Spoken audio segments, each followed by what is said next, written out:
Stories with a Voice Like This presents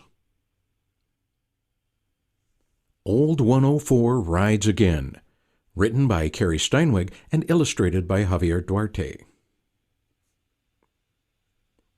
In a gloomy garage parked behind an old fire station sat Old 104. Old 104 was quite a hero in his day. He had all the bells and whistles and could do anything that was expected of a fire truck of his time. He hauled equipment and firefighters to the scene of a fire so that it could be put out quickly. Old 104 was proud of all the work he had done. He knew that he had helped to save lives and property. He also helped the firefighters to do a good job, and they took good care of Old 104. One day, Old 104 was feeling sad. Through the windows of the garage, he could see the new fire engines, fire trucks, and ambulances go in and out of the busy station all day long. He wished he could work again. Old 104 knew that the newer fire trucks were bigger and better. He knew that they were faster and safer.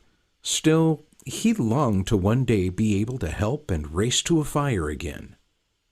Old 104 rarely made it out of the garage. Some of the firefighters carefully restored Old 104, and he had to be kept inside so that he wouldn't get damaged by the weather. After all, Old 104 had no roof to keep his seats from getting wet. His shiny red paint would also fade from sitting in the sun, so inside the garage he stayed, safe from the elements. It made Old 104 happy when he got to come out and be admired. Every year in May, he would come out for a special parade called the Good Neighbor Day Parade. It was a day when everyone in town gathered along the main street to watch. Anyone who wasn't watching was marching or driving, riding or walking in the parade. Each year when parade time came around, Old 104 was proud because he could do something the newer fire trucks couldn't. He could carry many passengers in back. He especially liked it when the firefighters' children would ride him back and wave to the spectators. In October, Old 104 always got excited because the firefighters would have an open house during Fire Prevention Week. Firefighters would teach the children about fire safety. The kids would learn to stop, drop, and roll. The kids would also learn that every home should have smoke detectors, and they learned what to do if there was a fire in their house. They learned to make an escape plan and have a meeting place for their family if they had to get out of their house because of a fire. Fire Prevention Week was a busy time for the firefighters. The firefighters did puppet shows and taught kids never to play with matches.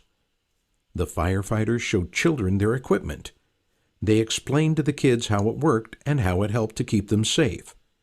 They showed them turnout gear, air masks, axes, and hoses. For Old 104, the most exciting thing about Fire Prevention Week was that all the kids would want to take a ride on him because he was an antique engine.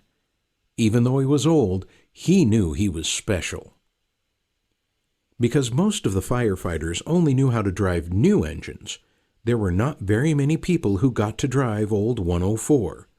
Firefighter Dave was one of Old 104's favorite drivers because he would sometimes drive fast and would always take the long way back. Kids would line up with smiles on their faces waiting to ride Old 104. One lucky kid would get to ride up front with Firefighter Dave. Firefighter Dave would let his helper crank the siren and ring the bell. Old 104 would smile with pride. During the summer months, Old 104 sometimes got to go to picnics to give people rides. It was always a special treat for 104. Even though Old 104 didn't have air conditioning, Firefighter Paul liked to drive him in the summer. It was like riding in a convertible. Firefighter Paul got to feel the wind blow on him, and that cooled him off. One warm and sunny July day, Firefighter Paul and his friend Firefighter Don took Old 104 to a picnic at Pastor Bill's church.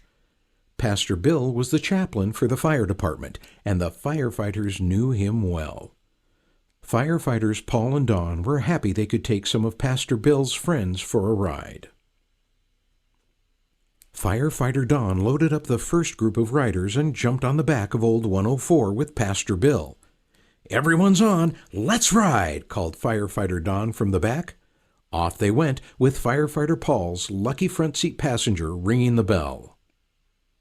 Old 104 didn't have any radios like the new fire trucks do, so Firefighter Paul had his portable radio fastened to his belt.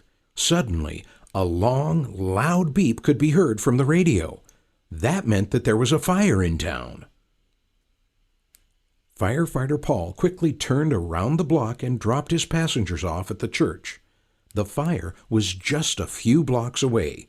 Off Firefighter Paul sped, with Firefighter Don and Pastor Bill in the back, hanging on tightly. Firefighter Paul cranked the siren and rang the bell as he raced to the scene. Old 104 smiled and moved with all his might. This was the moment he had been waiting for. He would get to go to a real fire again. Old 104 turned into a busy intersection and all the cars stopped. One driver scratched his head and wondered why such an old engine was racing down the street. As Old 104 pulled up to the house, he didn't see any other fire engines or fire trucks. He was the first one there. He saw smoke coming from a house, and he quickly pulled up in front so that Firefighter Paul and Firefighter Don could get to work.